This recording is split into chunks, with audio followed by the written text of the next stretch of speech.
فإذا انسلخ الأشهر الحرم فاقتلوا المشركين حيث وجدتموهم وخذوهم وحصروهم واقعدوا لهم كل مرصاد فإن تابوا وأقاموا الصلاة وآتوا الزكاة فخلوا سبيلهم إن الله غفور رحيم.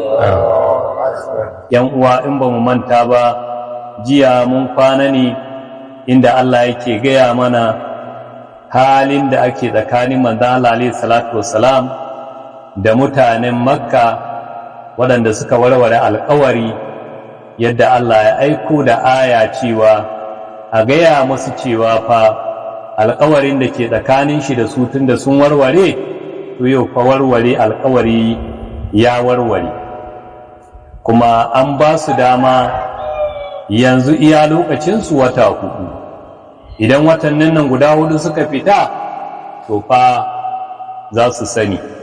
Yasa Allah ce fa idan salaha ashhurul hurum, ko idan waɗannan wata masu alharma suka fita, shine iya inda aka ƙayyade masu na alƙawuransu, to idan waɗannan watannin suka fita, Allah ya ce faqtulul mene mushriki na ka haisu wajadtumuhum, ku je ku yaƙi waɗannan mushrikan duk inda kuka same su ku yaƙe su, a hilli ne ko cikin harami ne, bi ma'ana inda ba harami ba ko cikin harami ne, idan aka same su a yaƙe su, wa kuzuhum a kama su da riba cewa, wa hasuruhum a tsare su a ko'ina ne aka tadda su, wa ƙudu lahum kulla marsadin a tare musu dukkan wata hanyar da za su je su wuce a dakata a tare su nan gansu a kama su. Fa in tabu, idan ku suka tuba daga kafirci, wa aqamus salata suka zo suka tsaye da sallah, wa atu zakata suka ba da zakka, fa khallu sabilahum ya rasulullah sallallahu alaihi wasallam, da kai da yan uwanka musulmi mu'minai ku kyale mu waɗannan kafirai hanya su wuce har in sun imani da Allah, sun tsaye da sallah, sun ba da zakka, ku ba su wuri su wuce. Inna allaha ghafurur rahim, lalle Allah mai gafara ne mai jin kai. Ya sa manzo Allah wani hadisi yace umirtu an uqatila nasa hatta yashhadu Allah ilaha illallah, an umurce ni je yaki mutane har sai sun shaida ba abin bautawa da cancanta.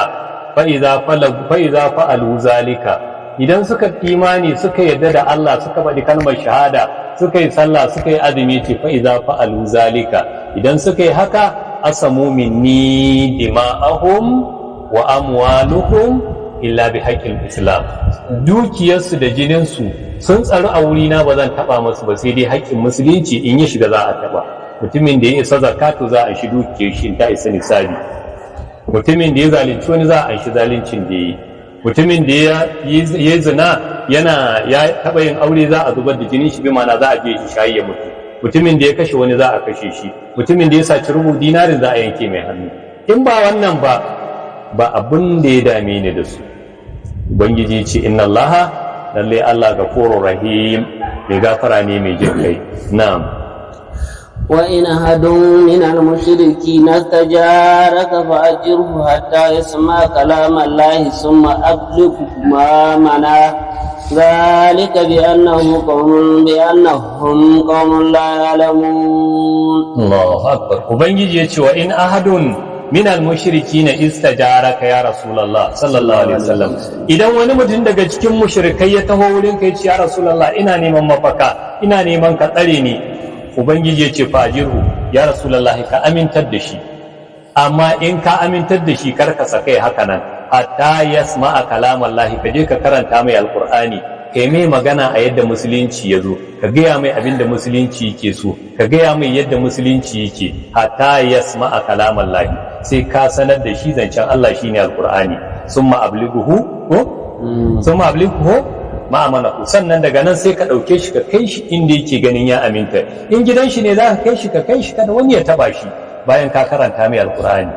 Amma abinda Allah ya sa ya ce ai haka, zalikal mazkuru, wannan abin da aka ambata aka ce idan wani mutum ya zo wurinka ya ce maka yana neman makwabtakarka, ka makwabtace shi, sannan ka tsare shi kar wani ya taba shi, sannan ka karanta mai littafin Allah, kai mai wa'azi, sannan bayan kai mai wa'azi ka kai shi gida lahiya lau, ai zalika wannan abin da aka ce mashi kai mashi bi annahum domin su mutane ne qaumun la ya'lamuna mutane ne da ba san addinin Allah ba ku ba makawa kai da ka san addinin Allah kai masu wa'azi ka gaya masu addinin Allah yasa udu ila sabili rabbika bil hikmati wal mau'izati al hasana wata aya ce ta ce wala tusubbul ladina yad'una min dunillahi fa yusubbullaha adawan gairi ilmin karka yadda ka zagi wani da ke bautar wani Allah ka zagi abin bautan shi sai zo zagi Allah kaga wa fara tuna a zagi Allah kai da ka zagi gunkin shi kai ne ka ja a zagi Allah saboda haka da baka zagan mai gunki ba zai zagi Allah ba saboda haka a matsayinka na musulmi karka yadda kai mu wanda ba musulmi ba wani abu da zai iya tada mai da hankalin da zai iya zuwa ya faɗi ma Allah wata magana saboda haka Allah ya ba mu ikon kulawa da yadda addinin musulunci ya koyar na'am ubangiji ce kayfa yakunu lil mushrikeena ahadun inda Allahi wa inda rasulihi illa alladhina ahadtum inda al-masjidil haram فما استقاموا لكم فاستقيموا لهم إن الله يحب المتقين الله أكبر Ubangiji ya ce to kaifa la yakunu lil mushrikina ahadun inda Allah wa inda rasulihi yaya za a yi a ce wani alkawari tsakanin manzon Allah alaihi salatu wassalam da Allah a ce alkawari tsakanin mushriki da manzon Allah da Allah a ce ya tabbata gashi kuma suna yaudarar ku ai alkawarin zai tashi amma Allah sai kawo istisna'i yace illal ladina ahadtum indal masjidil harami sai dai waɗannan da kuka yi alkawari da su a masallaci mai alfarma ranar Hudaybiya su ne Quraishawan nan wanda aka yi istisna'i famastaqamu lakum abinda suka tsayar muku da shi na alkawari ba su warware ba fastaqimu lahum kuma ku tsaida musu da yadda suka tsaida muku idan ba su warware ba kuma kar ku warware na'am inna allaha hibbul muttaqina lalle Allah na son masu tsoron Allah wanda suke yin abun su don Allah dan uwa warware alƙawari bai da amfani ku kalli mushrikai yadda suka rika cutar da manzo Allah alaihi salatu wasallam amma sun yi alƙawari da manzo Allah kuma alƙawarin ba su warware ba Allah ce ka su warware alƙawari shi ma manzo Allah kai warware alƙawari yan uwa duk wanda ya alƙawari ya rika cika alƙawari Allah ya sa mu dace na'am كيف وإن يظهروا عليكم لا يرقبوا فيكم إلا ولا ذمة يرضونكم بأفواههم وتابع قلوبهم وأكثرهم فاسقون الله أكبر وبين يتي كيف يكون لهم عهد تينا ذي زمان مسلسنا دا القوري تكاننكو دسو وإن يظهروا عليكم إذن سكسامو داما أكران كنكو layar abukun ba za su kiyaye maku ba layar abu fikun ba za su iya kiyaye maku illan wata kusanta da mutunci ba za su kiyaye maka ba wanda duk ba musulmi ba da ya same ka to ba zai kiyaye maka musuluncinka ba da wani kusantakar ka tsakaninka da shi wala zimmatan ba za su kiyaye muku wani alkawari ba idan suka samu dama akan yardukum abinda za su riƙe muku maganganu bi afwahin da bakunan suna yardar da ku da bakunan su yi muku magana mai daɗi wata aba qulubuhum zuciyarsu kan ba ta da daɗi tsakanin ku da su ta ki ta cika muku alƙawari wa akasarahum fasiqun lalle mafi yawan su fasikai ne domin suna warware alƙawari na'am اشتروا بآيات الله ثمنا قليلا فصدوا عن سبيله innahum sa'a ma kanu ya'malun Allahu akbar ubangiji sun sai da ayoyin Allah an ba su ɗan kuɗi kaɗan sun san gaskiya sun ƙi faɗi sun ga gaskiya sun ƙi bi sun bi son zuciyarsu fasaddu an sabilillahi ne suka rika hana mutane shiga addinin Allah innahum waɗannan mutanen da suka san gaskiya suka ƙi faɗi aka ba su ɗan wani abu na duniya ko kuma don son zuciyarsu suka ƙi faɗin gaskiya suka hana mutane shiga addinin Allah Allah ce innahum waɗannan mutanen sa'a yayi muni ma kanu ya amaluna abinda suke aikatawa yayi muni domin sakamakon shi ma muni ne Allah ya tsare mu na'am لا يرقبون في مؤمن إلا ولا ذمة وأولئك هم المهتدون الله أكبر ubangiji ya ce la yarqubuna ba sa kiyaye ma mumini illan wani mutuncin shi ko kusantakar shi na yan uwantaka ba za su kiyaye ba, wala zimmatan ba za su kiyaye wani alkawari da ke tsakanin ku ba. A ula'ika waɗannan mutanen waɗanda ba su kiyaye mutuncin mumini, ba su kiyaye alkawarin da ke tsakanin su da muminai, wa ula'ika waɗannan humul mu'taduna su ne masu tsallake iyaka su shiga inda Allah ce ka su shiga. Allah ya tsare mu. Na'am. فإن تابوا وأقاموا الصلاة وآتوا الزكاة فإخوانكم في الدين ونفصل الآيات لقوم يعلمون. الله أكبر. Ubangiji ce fa in tabu, to idan suka tuba daga wannan shirkin da suka yi fa, wa aqamu salata suka tsaye da sallah, wa atu zakata suka bada zakka, Allah ce fa ikwanukum, yanzu sun zama ƴan uwanku a cikin addini. Shikenan an zama me? An zama ɗaya. Wani fassilil ayat, Allah ce nufin mukan bayyana ayoyinmu li qaumi ya'lamun, ga mutane da suka san gaskiya suke lura da gaskiya ɗin. Na'am. Wa innakatu aymanahum min ba'di ahadihim wa da'anu fi dinikum faqatilu aymatal kufri innahum la aymana lahum la'allahum yantahun. Allahu akbar.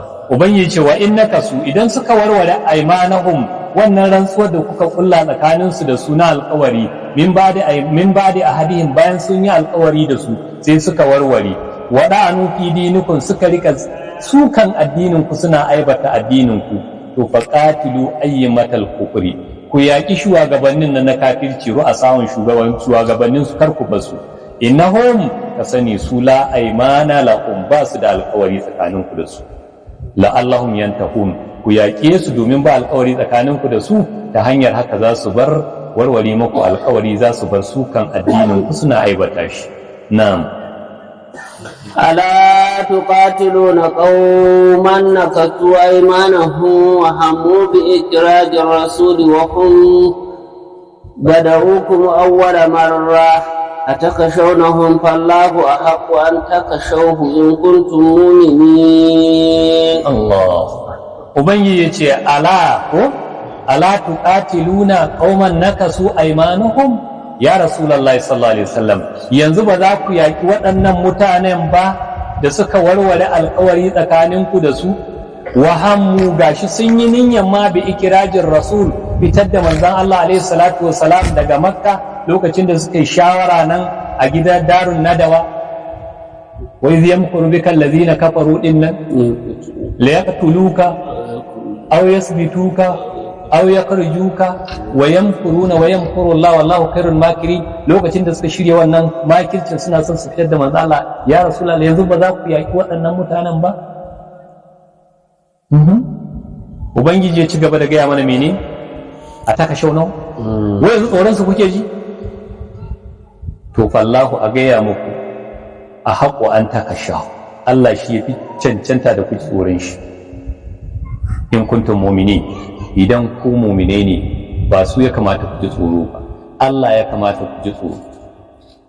Yan uwa shikenan, Allah ya kamata ya zama tsoron shi a zuciyarka ya fi na kowa, domin shi Allah ba inda za ka je ka guje mashi. Dan adam fa kai da kai haka yikenan sai a neme ka a rasa, inda wata duhun gona ya shige, inda wani duhun dare ya shige, kila ma yana da wata mene laɓata, yi haka ya ɓace. Allah yana za ka sha laɓatan ka ɓace mashi? Akwai. Allah ya kamata mu jin tsoro, Allah ka cusa mana jin tsoronsa. Na'am.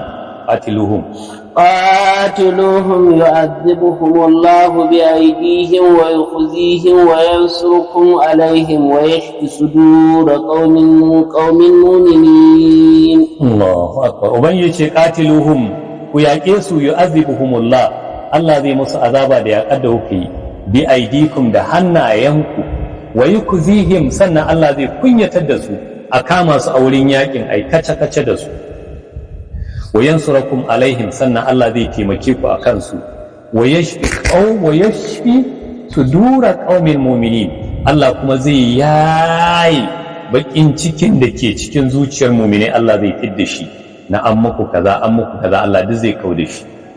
ويذهب غيظ قلوبهم ويتوب الله على من يشاء والله عليم حكيم. الله يذهب غيظ قلوبهم Allah zai tafiyar da hushin zukatansu bakin cikinsu da ke ciki wa yatubullah sannan Allah zai karbi tuba alamai ya sha ga wanda ya so ya koma musulunci ya tuba ya bar kafirci koma musulunci kamar Abu Sufyana. Duk wannan gwabzawan da aka yi an gwabza amma ya musulunta. Abbas babban annabi Muhammad sallallahu alaihi wasallam ya musulunta. Kun ga ashe kenan wasu da yawa Allah zai yaye zuciyarsu su dawo su musulunta. Wallahu alimun hakim, lalle Allah masani ne ko mai hikima cikin ayyukan shi. Na'am. أم حسبتم أن تتركوا ولما يعلم الله الذين جاهدوا منكم ولم يتخذوا من دون الله ولا رسوله ولا المؤمنين وليجا والله كبير بما تعملون. Ubangiji ya ce am hasibtum yanzu wai ku kuna nufin kuna zaton an tuturaku ku kyala waɗannan kafiran ba ku yaƙe su ba walamma ya alamin lahu ba tare da Allah ya sanar ba. Nan ba Allah ya sani ba ne, Allah ya sanar, shi Allah ya san komi. Idan an aka gwabza tsakanin musulmi da kafiri, wanda duk ya imani na gaskiya Allah ya san shi kuma ya sanar ma duniya to wane ya imani na gaskiya, wanda bai imani na ƙarya ya imani na ƙarya Allah ya sani don mutanen duniya su sani. Yanzu da aka gwabza tsakanin mutanen Makka da mutanen Madina a Badar, ai an gane yanzu. Mun gane ku tuni dama shi Allah ya san abin da zai wala ma ya alamin lahu dan Allah ya sanar ne. An gane Allah ya sanar da me allazina jahadu minkum Allah ya sanar da waɗanda suka yaki tsakanin ku don Allah. Walam yattakiz min dunillah basu riki wani koma bayan Allah ba, wala rasuli basu riki wani koma bayan manzon Allah ba, wala almu'minina basu riki wani koma bayan mu'mine ba, walija ya zama abokinsu ɗan uwansu na kusa wanda za su yi sirri da shi. Sun yadda ba su yadda da kowa ba, sun dai yadda da annabi Allah da annabi Muhammad sallallahu alaihi wasallam da yan uwansu mu'mine, su suka yadda da su. Yace to wallahu kabirun bima ta'malu, lalle Allah mai bada labari ne da abin da kowa ya aikata. Na'am. ما كان للمشركين أن يأمروا مساجد الله شاهدين على أنفسهم بالكفر أولئك هبطت أعمالهم وفي النار هم خالدون. الله أكبر. ita wannan ayan yanzu da malam ya karanta, malam dalilin saukan wannan ayan da abubuwan da suka biyo shine lokacin da shugabannin Qurayshawa aka kama su a Badar. Daga cikinsu akwai Abbas baffan annabi Muhammad sallallahu alaihi wasallam yana ciki. Sai da yawansu suna ta aibata su cewa kun gansu mushrikai, kun yi kaza kun yi kaza kun yi kaza kun yi kaza. Ali bin Abi Talib ya je wurin baffansu Abbasin ya ce, Abbas baffa ka yi kaza, ka yaki manzon Allah, ka raba kaza ka raba kaza ka raba kaza. Sai ya ce haba, wai me yasa malakum la tazakaruna, me yasa ba ku faɗin irin ayyukan da muka yi na alkhairi? Mun fa yi aiki na alkhairi, sai ku rika faɗin ayyukan ku, faɗi ayyukanmu da alkhairi mana. Kun san kamin zuwan musulunci gwamnati ta jahiliya wannan lokacin akwai wani ministry guda uku a garin Makka, wanda ministry din nan guda uku su ne manyan ma'aikatu wanda duk wani balarabin da ya samu matsayi a wannan kabila tana ji da kanta, tana alfahari da wannan. Akwai Sudana, akwai Siqaya, akwai Rifada. Siqaya shine mutanen da ke kula da alhazawa. Tun a wannan lokacin fa wannan ruwan da za ku ga an kai harami, an kai zanzan nan, an kai na har yanzu fa akwai shi, suna nan suna aikace-aikacen. Su kula suke da harami, ruwa suke ka alhazawa, alaji an gansu ko ina ruwa, da an kawo ruwan aka gama za ga an kawo su kofuka, da an gama da kofin ka sha da shi, kana sha da wannan kofin ya yi isaya.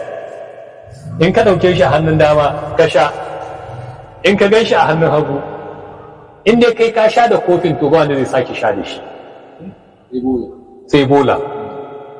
duk iya adadin mutanen da ke cikin haramin to kowane da kofin shi, idan ka ciro kofin ka sha ka sa shi hannun hagu, to masu shara sun zo na hannun hagu za a kwashi a zuba, wannan za a kawo sabo.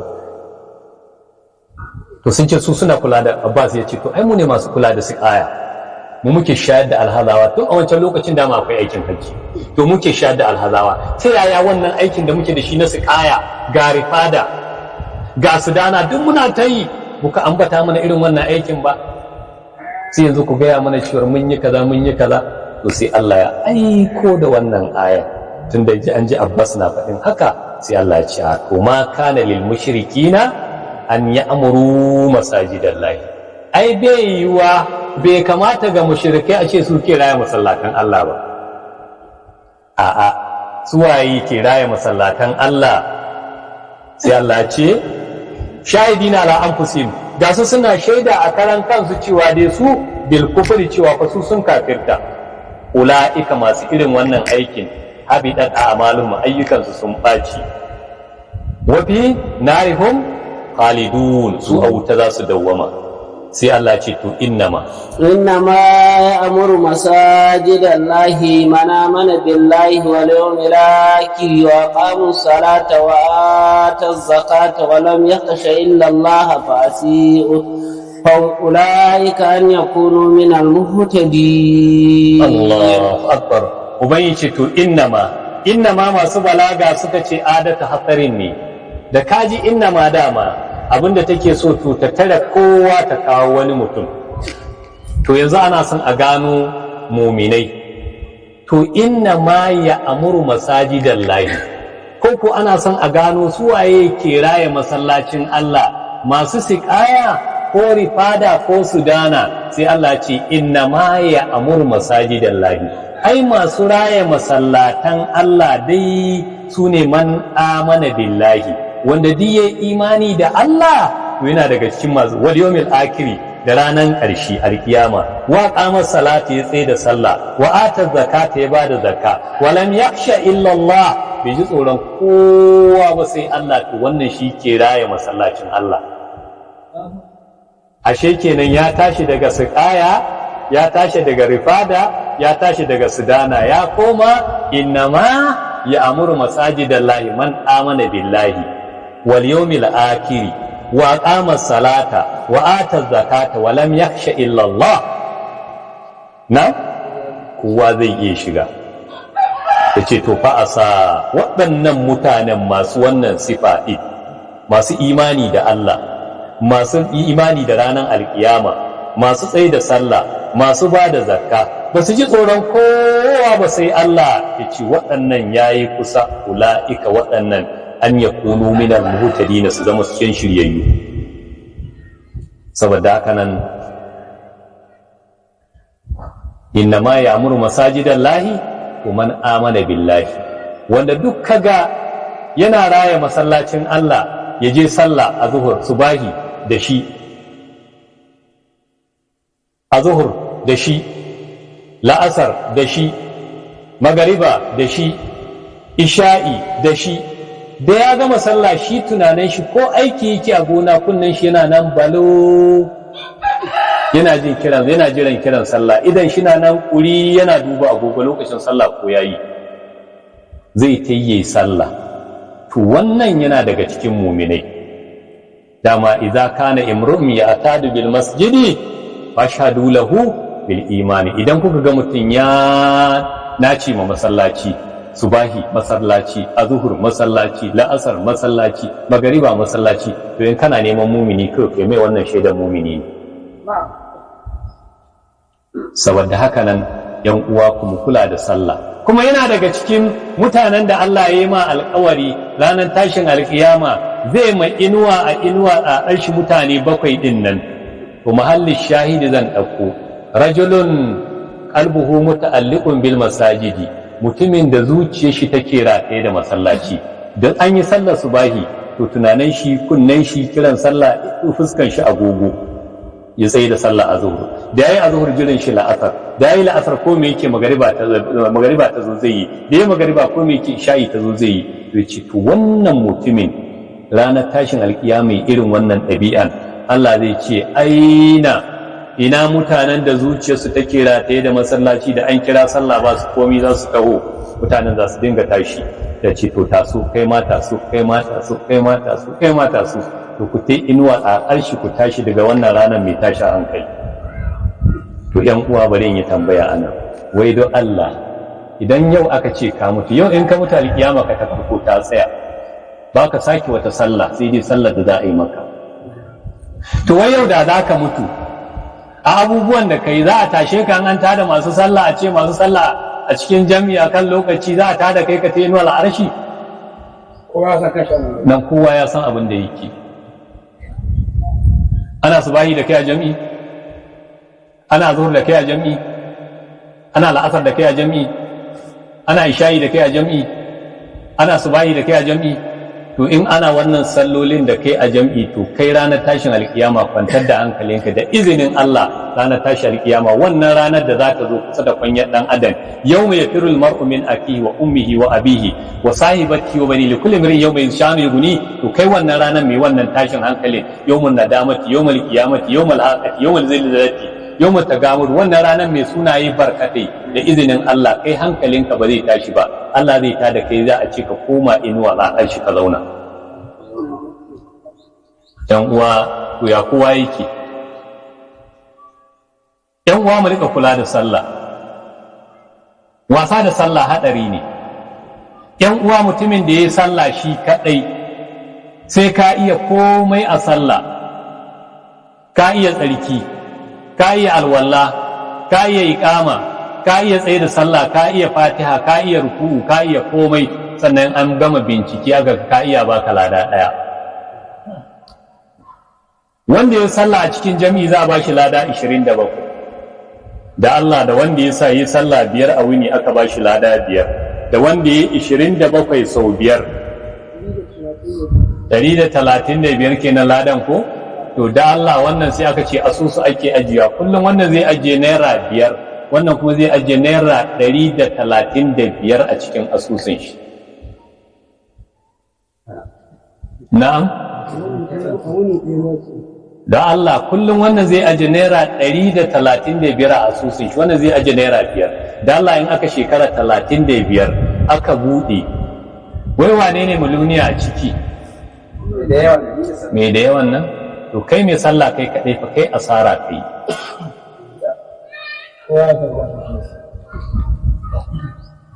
‘Yan uwa, bayan haka, salatul fajri tafadal salatul jama'a tafadal fi salatul fajri bi 27 daraja wata ruwayan bai kamsu wa 20 daraja. Sallan mutum daya, sallar jam'i ta fifici sallan mutum daya da daraja 27, a wata ruwaya da 25. yan uwa, wannan asara ne ko ba? Kuma kan biga wani misali da mu, inda dukkan mun nan kowa yana da wata sana'ar da yake yi. Domin kaddara mu ɗauki kasuwanninmu da muke da su, da Ancau da Ɗanja, wacce kasuwar tafi kusa? Ɗanja. Allah za a kai buhu Ɗanja nawa za a kai shi? Bai wuce naira 500, haka ne? Daga nan za a kai buhu Ancau zai kai 1000 nan, ya kai 2000 ko? To alhamdulillah, sai aka ga mutum da buhu 50 na masara, ana sai da masara a Ɗanja 1000. Ancau ana sai da 27,000, saboda ta yi mashi kusa. Ya ɗauki buhu 50 ya nihi Ɗanja, ya sai da ita 1,000, ya dawo da 50,000, saboda Ancau ana biyan 2,000, amma can zai dawo da 27,000. Anya yana ko da hankali wannan? Buhu 50 ne kai Ɗanja ka dawo da 50,000, ya biya 500 kuma kuɗin kaya. Kun ga yana da nawa kenan? 500, maimakon 50,000 da zai dawo da shi, zai dawo da 25,000 ne fa. To Ancau za a sai da ita 27,000, to amma zai cire 2,000 kudin kaya, zai dawo da 25,000, nan kuma zai dawo da 500 ne a buhu 50. Da Allah sai ga mutum ya cika kanta da buhu 50 ya kai Ɗanja. Anya ya sunan shi? Mahaukaci ko kuka faɗi? Mahaukaci ko? Bai san daraja ba. Inda ya san daraja ba zai kai matsalar shi buhu 50 ba ɗan janin ya biya 500 a sai ta 1,000. In ya san daraja zai kai ta ancau ne 27,700 ya da a biya kuɗin mota 2,000 ya dawo da 25,000. Na ko ba zai dawo a ranar ba ko zai je ko? To kun ji ko ba zai dawo a ranar ba zai ko da sati zai je. To yan uwa kuɗi na baku misali, wai da kuɗi da ibada abinda Allah zai bada na ibada sallah ana haɗa su. An taɓa ganin wanda aka zo aka yi mai kinafin sallah? Na'am? An taɓa ganin wanda aka tare shi akan hanya aka buge shi aka anshe mai sallar shi? Kuɗi ba. An taɓa ganin wanda ku sallar shi ta gobara? Na'am? An taɓa ganin wanda sallar shi ƙwari suka cinye? To masara fa, ƙwari na ɓata ta kuɗi fa. Suna ƙonewa suna lalacewa. Ashe kenan wajibi ne wannan sallan mu kula da ita sosai mu yi ta a cikin jam'i. Sannan Allah da yake cewa fawailul lil musalli, bone azaba ya tabbata ma masu sallah. Wannan wailun din an ce wani irin rami ne a cikin wutar jahannama. Law sira fi jibalud dunya lazabat, da za a sanya duwatsun duniya a cikin wannan wailun din za su narke saboda tsananin zafin wailun. Wannan wurin wa hadal maskan, wannan wurin shine wurin wanda yake wulakanta sallah, nan wanda yake wulakanta sallah nan zai zauna wannan wailun din. Yan uwa, wulakanta sallah ya danganta da yawa. Kana sallah, kana jin sallah baka zuwa, wulakanta sallah ne. Kana yin sallah baka sanya ake tsarki ba kake sallah, ka wulakanta sallah. Kana yin sallah baka sanya ake alwala ba, ka wulakanta sallah. Kana yin sallah baka sanya ake sallah ba, ka wulakanta sallah. Inda za mu gano wulakanci dukkan muna ai manoma ne. Bari ba mu wani misali. Dalla mutumin da ya sau karas zai yi karas, da ya je na Lagos ko na yamma sai ga an kai karas ana sai da solan karas 50,000, sai ce na ke noma wannan aka ce arewa, ya ce to bari ya taho arewa ya noma. Da ya taho kawai sai ya je wajen kohai sai aka ba shi gona, aka kai shi wani wuri mai duwatsu aka ba shi, ya ansa da kuɗi, bai shawarci kowa ba, bai tambayi kowa ba, don da dai arewa ne nan. Da ya je sai ce na ke irin karas, sai aka gaya mai a hunkuyi, sai je so irin karas, sai sa mai huda fasa mai wannan duwatsun, sai je shuka karas, ya so kan fakiti 10 ya shuke shi, ya mai shuka masa. Da Allah, wanda ya san darajar karas, ya sanya ake karas, ya zo ya ga wannan mutum ya shuka karas a nan, me zai ce? Ya yi me? Ya wulakanta me? Ya wulakanta irin karas, ya wulakanta karas, ya yi asara. Mai yasa ya zo ya an gona, ya sa takin kaji, an huda ya shuka, ku ce ya wulakanta. Me yasa ya wulakanta? Saboda bai tambaya ba, bai sanya ake ba. To wancan ya sai karar, ya ji ya shuka a gonar da bata dace a shuka karar ba, ko kabeji. Kai wanda ka san kabeji, ka san yadda ake kabeji, ka zo kana faɗa wannan mutum ya wulakanta irin kabeji. Da irin kabeji da sallah wanne yahi? Yanwa da Allah, kun ga me wancan mai wulakanta sallah, mai wulakanta sallah ya fi mai wulakanta karas. Wai ya wulakanta irin karas ne, bai tambaya ya ake karas ba. To kai kuma kai sallah baka tambaya ake da ita ba. Da Allah da sallah da karar wanne fi? Sallah ta fi. To an yi karar ba a tambaya ba, an wulakanta shi bai samu ba, kai sallah baka tambaya ba, ka yi ta ba ta samu yadda ake so, ba zai yiwu ba. Wani mutum ya zo gaban Annabi Muhammadu sallallahu alaihi wasallam, ya yi sallah, ya gaida manzo Allah ya ce je kai sallah, salli wa lam tusalli, je kai sallah ba kai sallah ba. Ya je sake buga sallah irin yadda yi ta dazu, ya sake zuwa manzo Allah, je kai sallah ba kai sallah ba. Ya sake karshe dai ce ya Rasulullah, na rantse da wanda ya aiko ka da gaskiya, ni ban iya wata sallar da tafi wannan ba.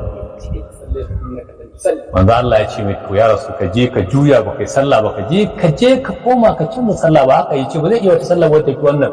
Manzo Allah ya miƙe nuna mai yadda ake sallah.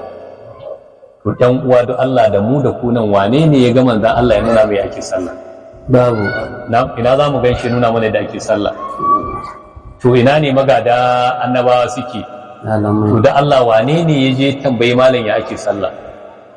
In dai malam magajin annabi ne, to kana da malam a unguwarku, a garinku, a gidanku, tambaye shi ake sallah. Wancan ya yi sallah domin babban malamin na nan, ya sallah a gaban shi, sallah kace ba a so. To kai kuma malamin ka yana nan, ka yi sallah ka tambaye?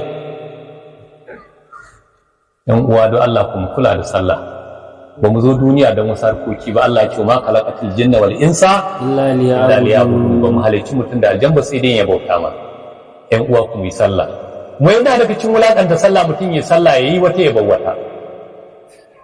Yayi sallah ya bawwata, yayi wata ya bawwata. Yana daga cikin masu wulakanta sallah. Yana da cikin wulakanta sallah, mutum ya bar sallah har sai lokacin ta ya fita sannan yayi ta ba wani uzuri.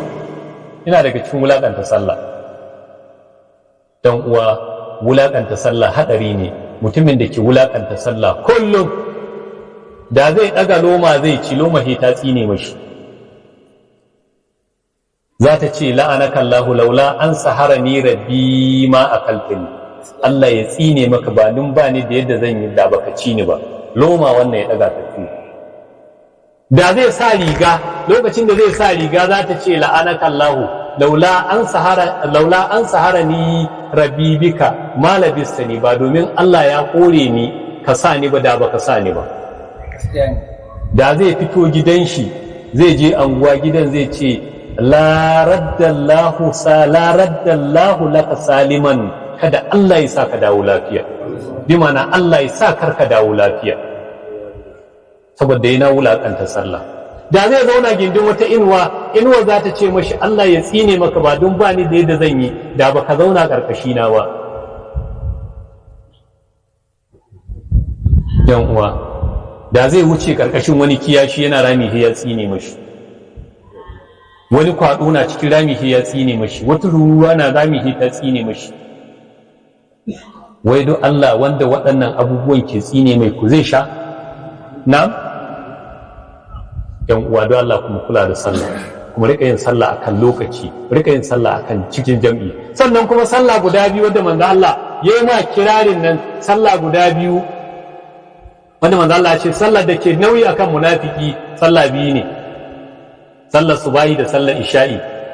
Sabbai suka ce idza fuqidana ar-rajulu fi salatayn hadha sa'azununu nanu zannu annahu munafiqun. Idan muna ganin ana sallar isha'i mutum a cikin jam'i bai zuwa, lafiyan shi lau. Sallar subahi bai fitowa ai sallar subahi da shi, lafiyan shi lau, yana dandali ko yana kofar shagon shi ko yana cikin gidan shi ko yana kasuwar shi ko yana cikin ɗaki ko yana wani wuri ana sallar isha'i bai zuwa, ana sallar subahi bai zuwa. Sabai suka ce in dai muka ga mutum sallar isha'i bai fitowa ana yi da shi, sallar subahi bai fitowa ana yi da shi, sabai suka ce mu zaci wannan mutum munafiki ne, domin manzo Allah ce sallar tana da nauyi akan munafiki. Da Allah kun ga wannan hadisin yana son ya nuna mana ba sai ka tambayi kowa kai munafiki bane, anan zaka gano. Bari in yi tambaya, da Allah ana saka, amma ka bani amsa, ka ba kanka amsa. Ana sallar isha'i da kai a cikin jami'i ko kana yin ta a gida ko a gona? Ana yin sallar subahi da kai a cikin jami'i, kana yin ta kai kaɗai ko a gida ko a gona ko a shagonka? To duk wanda yake sallar isha'i a cikin gida ko a shagon shi ga masallaci an kira sallah bai zo ba, yana sallar subahi ga masallaci bai fito ba, manzo Allah ce wannan mutum munafiki ne. Ashe in an ce ka nemo sawun munafiki to faso naka. Na? Da an ce nemo sawun munafiki to sharo naka kai shi ne. To shi ko munafiki ya Allah ya ce da shi innal munafiqina fi darkil asfali minan nar. Munafiki yana karkashin ƙasan wuta ne. Dan uwa, da an kira sallah kai maza ka taho masallaci. A wani an ce an tamla uzuni ibnu adam rasasan muzaban khairu min an yasma an-nidaa falam yujiba. Mutum ya kwanta a dafa dalma da zafin nan a cika ma kunne nan, mutum ya kwanta a dafa dalma a cika mai wannan kunnen, ya fi maka sauƙi ka ji ana hayya ala sala ka ki zuwa, hayya ala fala ka ki zuwa. Ashe kenan da ka ji hayya ala sala hayya ala fala, bar hidima ka taho masallaci. Dan uwa mai kokari mai sallah, sannan sallan nan ko mu yi ta jam'i. Idan kai kaɗai ne a gidanka ka haɗu da matarka ku yi, in ba kowa da kai matarka ku yi, in akwai wani ɗanka ku yi. Kamar za mu yi da mata na guda biyar za mu yi sallah. Sai su tsaya bayan ka. Allah ya samu dace. Allah ya shirya mu. Dan uwa kuma kula da sallah, kuma kula da sallah, kuma kula da sallah, kuma kula da sallah. Allah ya samu dace. Na'am. أجعلتم سقاية الحج وإمارة المسجد الحرام كمن آمن بالله واليوم الآخر وجهاد في سبيل الله لا يستوون عند الله والله لا يهدي القوم الظالمين. Allahu akbar.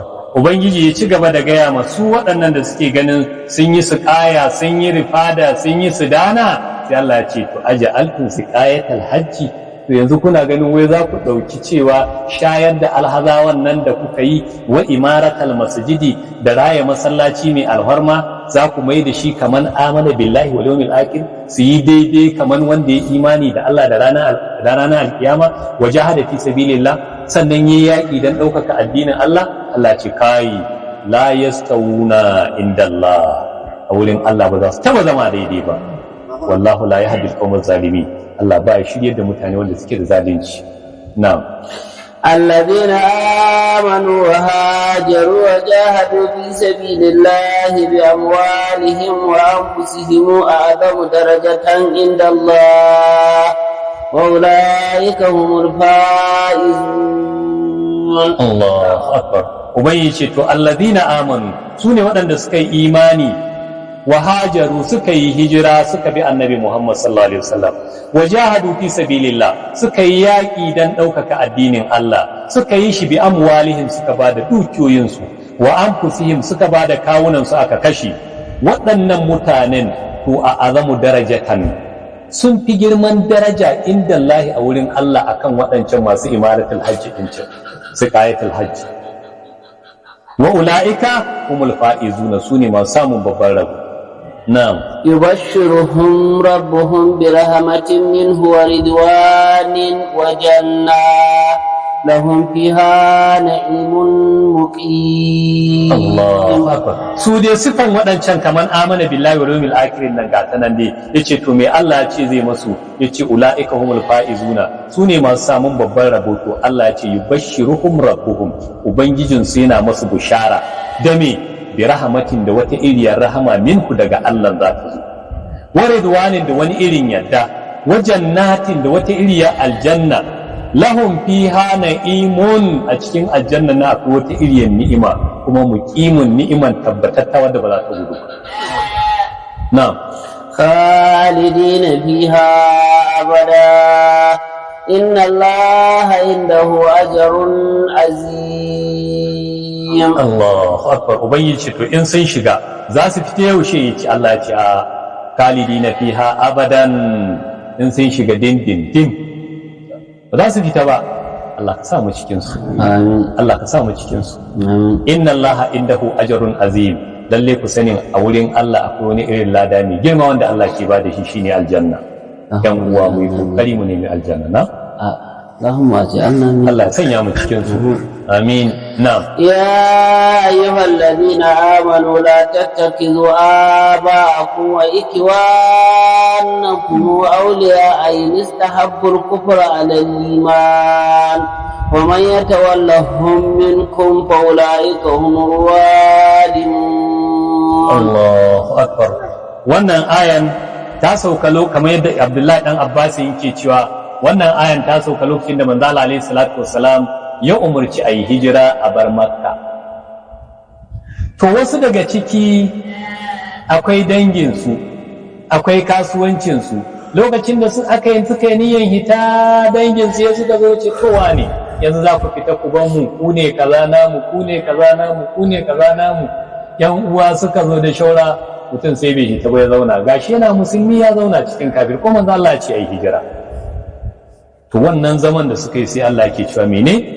يا أيها الذين آمنوا يا قوم مؤمنين لا تتخذوا آباءكم أو إخوانكم أولياء kar ku ɗauki iyayenku da ƴan uwanku masoya ku kyala Allah da Annabi Muhammadu sallallahu alaihi wasallam, kar ku yadda ku yi haka. In istahabul kufra, idan kuka zaɓi kafirci alal imani akan imani, in kun yi haka to kun zaɓi kafirci akan imani. Wa man yatawallahum minkum, duk wanda ya jibinci wanda ba musulmi ba daga cikin ku ya kyala musulmi, fa ulaika humul zalimun, waɗannan su ne azzalimai. na'am. قل إن كان آباؤكم أو أبناؤكم وإخوانكم وأزواجكم وعشيرتكم وأموال اقترفتموها وتجارة تخشون كسادها ومساكن طيبة ترضونها أحب إليكم من الله ورسوله وجهاد في سبيله فتربصوا حتى يأتي الله بأمره والله لا يهدي القوم الفاسقين. Allahu akbar. To ga wata magana nan da Allah ya gaya wa mutanen duniya baki daya. Allah ce to kul ka gaya wa mutanen duniya ya Rasulullahi sallallahu alaihi wasallam, in kana aba'ukum, in dai iyayenku kuke so kuka kyale Allah da Annabi Muhammadu sallallahu alaihi wasallam ɗaya kenan, wa abana'ukum ko kuma ƴaƴayenku kuke so kuka kyale Allah da Annabi Muhammadu, wa ikwanukum ko ƴan uwanku kuka fi so kuka kyale Allah da Annabi Muhammad sallallahu alaihi wasallam, wa azwajukum ko matayenku kuke so kuka kibin Allah da Annabi Muhammad sallallahu alaihi wasallam, wa ashiratukum ko danginku kuka zaba kuka bi kuka kyale bin manzon Allah da Annabi Muhammad sallallahu alaihi wasallam, wa amwalun iktaraftumuha ko kuma wata iriyar dukiya da kuka tattala kuke gani yasa kuka kibin Allah da Annabi Muhammad sallallahu alaihi wasallam, wa tijaratun ko kuma wani irin kasuwanci ka kashauna kasadaha wanda kuke jin tsoron in kun bi manzon Allah kasuwancin ku zai lalace, wa masakinin tarzaunaha ko kuma wani irin gida da kuka gina mai kyau kuna gani in kun bi manzon Allah wannan gidan ba zai samu ba, ko kuma kana da wani mai gida in ka bi manzon Allah wannan mai gidan kuma zai baka gidan nan da kake ganin zai baka ba, ko kuma ba zai baka aure ba, ko kuma dangin ga za su ƙika ko iyayenka za su ƙika. Allah sai yake ma duniya wannan kaman kashedi, in dai haka ne wa masakinin tardaunaha da gidaddajin da kuka yarda da shi ahabba ilaikum min Allah wa rasuli, ya zama shi kuka fi so da Allah da manzon Allah, wa jihadu fi sabili kuka fi son wannan karikitan da yaƙi dan ɗaukaka addinin Allah. Allah ce to in dai haka ne fa tarabbasu ku je ku zauna. Kamar yaro ka ce mai ya je yi gona bai je ba sai ka ce mai to je ka nemi wuri ka zauna, hanya in ya zauna alheri zai biyo baya na ɓaci rai ne ko to Allah ce fa tarabbasu ku je ku zauna ku kibe manzon Allah hatta ya ati Allahu bi amri, har lokaci ku ta zama har lokacin da Allah zai kawo lamarinsa. Me lamarinsa shine azaba ta zo. Shi wannan da aka ce mai je ka zauna, yayin mai gidan ya fito da wata kota ai azaba za ta zo, ce to wallahu la yahdi qawmal zalimin, Allah baya shiryar da mutane azzalima, ba shi la yahdi qawmal fasiki, Allah baya shiryar da mutane wadanda suke fasikai. Kun ga Allah yayi magana abu nawa guda wajen 8 wanda suna da muhimmanci wurin dan adam. Wal in kana aba'ukum, iyayi, wa bana'ukum sai yaya, wa ikiwanukum sai yan uwa, sai mata. Wani mata kawai yake so ta hana shi bin manzon Allah sallallahu alaihi wasallam, mata ce kawai. Wa shi da tukun ko kuma danginka kake gunu in wani bi manzon Allah dangi na za su kini. Wa amwalukum itiraftum wa ko kuma ta dukiya ne ka tara kake gani in bi manzon Allah wannan dukiya za ta lalace. Wa tijaratun ta kashauna kasada ko kuma kana ganin in ka bi manzon Allah cewa wannan kasuwanci na kuma shikenan ya baci domin alhaji wani zai rabu da ni ba za mu hulɗa da shi ba.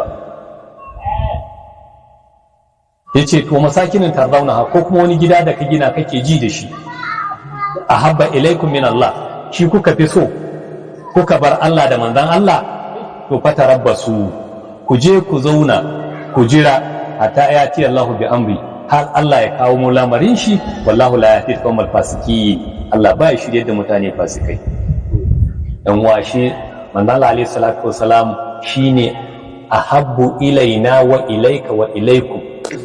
Manzon Allah shine ya kamata in fi so ka fi so, kowa ya fi so akan komai da kowa. Domin ai an gaya mana tiya sai na Umar ya zo ya ce ya Rasulullahi sallallahu alaihi wasallam, ina son ka fiye da komai.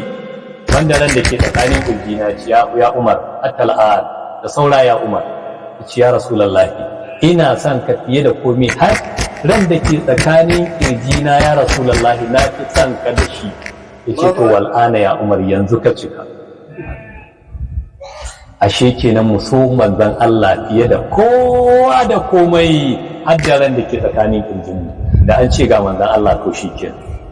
Wata mata an tafi yaƙi na Uhudu, ana gaya mata an kashe mijinta, ta ce a ita ina manzon Allah yake. Ana ga kai ki dakata, an kashe babanki, ta ce a ita ba shi da ne ta ba, ina manzon ke an kashe wanki, ta ce a ita ina manzon Allah yana raye. An kashe duk wani dangi nata an kashe, ita ba shi da mai ta, manzon Allah na raye, a kai ta wurin shi. Aka kai ta wurin shi, ta ganshi, ce ya Rasulullahi kullu fitnatun ba'daka jalalun. Allah ya Rasulullahi, duk wata fitinar da za ta samu bawa in dai ba kai bane ba komai. Ka so manzon Allah fiye da kowa. Saboda haka nan yan uwa, kuma da gaske mu so manzon Allah, kuma so na haƙiƙa. Son manzon Allah so na haƙiƙa, ba son inna ba. Kun san inna ko? Wani tana son mutum ya ta shanye shi, haka ne ko? Ko inna na son mutum ta shanye mai kafa. Wannan son ya tabbata bai tabbata ba. Ba sa raƙumin yara ba. Yaro ne daga nesa zai ga raƙumi da raƙumi ya zo kusa da shi sai ya tsaya. A so ake idan manzon Allah ya ce kai kaza kai gabas kai kawai, ya ce dakata, ya ce waiga, ya ce miƙa, ya ce tsaya, ya ce zauna ka zauna, kawai abin da ake so kenan. Yasa Allah ce fala wa rabbika la yu'minuna hatta yuhaqqimuka bima shajara bainahum thumma la yajidu fi anfusihim harajan mimma qadaita wa yusallimu taslima. Ya Rasulullah sallallahu alaihi wasallam, da ubangijinka mutane ba su yi imani ba har sai sun mika wuya tare da kai. In ka ce ayi kawai, in ka ce a bari. Musallimu tasliman, kamar a ganka akuya ta gama mutuwa, sai mai fiɗa ya zo ce zai fara fiɗa ta ba za ta ƙi ya ce ta gaba zai fara za ta ƙi sai ce hura ta zai za ta ƙi to ta sallimu ta salima. Haka ake son kai manzon Allah sallallahu alaihi wasallam. Yi ma daɗi bai maka daɗi ba, kawai ka ji manzon Allah kake so. An yi Zaidu san manzon Allah alaihi salatu wasalam, yayi so na haƙiƙa. Ya zauna gidan manzon Allah yana matsayin bawa, yana hidima. Sai dangin shi da iyayen shi suka ji labarin ai Zaidu fa na gidan Annabi Muhammad sallallahu alaihi wasallam, suka rungumo kuɗi suka taho gidan manzo Allah, ce mun ji labarin Zaidu na gidanka, mun zo ne mu fanshi Zaidu mu mai da shi gida ya tashi daga bauta. Manzo Allah ce to aje a kira masa Zaidu ya zo. Aka kira Zaidu, aka ce Zaidu waɗannan iyayenka ne? Ce ya san su. To sun zo ne su fanshe ka daina wannan bautar, ka koma gida a matsayin ɗa ka bi su. Ya ce ya Rasulullahi sallallahu alaihi wasallam, da in bi su a matsayin ɗa gara in mutu ƙarƙashin ka a matsayin bawa. Allahu akbar. Iyayen suka ce Zaidu baka gane mu bane? Ya ce na gane ku. Ni waye? Ya ce kai ne mahaifina. Waccan fa ya ce mahaifiyata ne, waccan fa ya ce ɗan uwana ne, amma da in bi ku in koma a matsayin ɗa ina ƙarƙashin ku gara in mutu a matsayin bawa a ƙarƙashin Annabi Muhammad sallallahu alaihi wasallam. Da Allah da ya tashi zai mai sakamako, sai kama haunin shi aka hau dutsen Safa, ya ce ya banu wane, to yau Zaidu ya tashi, Zaidu ɗan Haris ya kuma Zaidu ɗan Muhammad sallallahu alaihi wasallam. Yau Zaidu ɗan Muhammad ake ce mishi. Sai daga bayan da ayat ta zo aka ɓata tabanni, daga nan aka ce Zaidu ya kuma yadda yake. Amma dai Zaidu ya samu wannan matsayin ta ina ta soyayya Annabi Muhammad sallallahu alaihi wasallam, yana tare da shi. Saboda haka nan yan uwa kuma da gaske su manzon Allah suna hakika. Mu dauki Salman al-Farisi. Salman al-Farisi wani bawan Allah ne wanda ya zauna